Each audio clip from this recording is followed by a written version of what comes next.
Lionel Fournier l'avait annoncé aux riverains du quartier des Corvées le 3 juillet lors d'une réunion d'information. La ville allait entreprendre la construction d'un terrain multisport.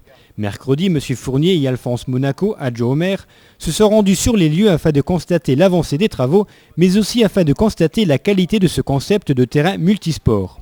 Ici, les jeunes du quartier pourront pratiquer du foot, du handball, du basket, du hockey, du volley, du badminton ou encore du tennis.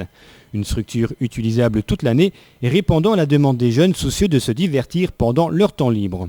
Et justement, mercredi, c'était encore les vacances. Il y avait beaucoup d'enfants, beaucoup d'ados et même des adultes aux abords de ce terrain encore en construction. C'est dire l'intérêt que portent ces jeunes et ces moins jeunes à cette structure. C'est pour cette raison, mais aussi pour permettre à ces personnes de s'approprier le terrain et d'en être en quelque sorte responsable, que l'entreprise chargée de la construction a trouvé une idée originale. L'après-midi, ils étaient pas moins d'une cinquantaine de jeunes et de parents à s'être mobilisés pour aider les employés à verser les 12 tonnes de sable nécessaires à la fabrication de la surface synthétique.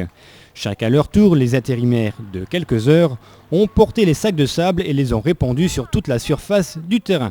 Et à voir leur enthousiasme, on se dit qu'ils feront tout pour prendre soin de cette structure. On se demande même si elle sera assez grande, tellement l'engouement était important. Mais bon, ça c'est un autre problème, et en attendant, tout travail mérite salaire, alors une dizaine de ballons ont été distribués.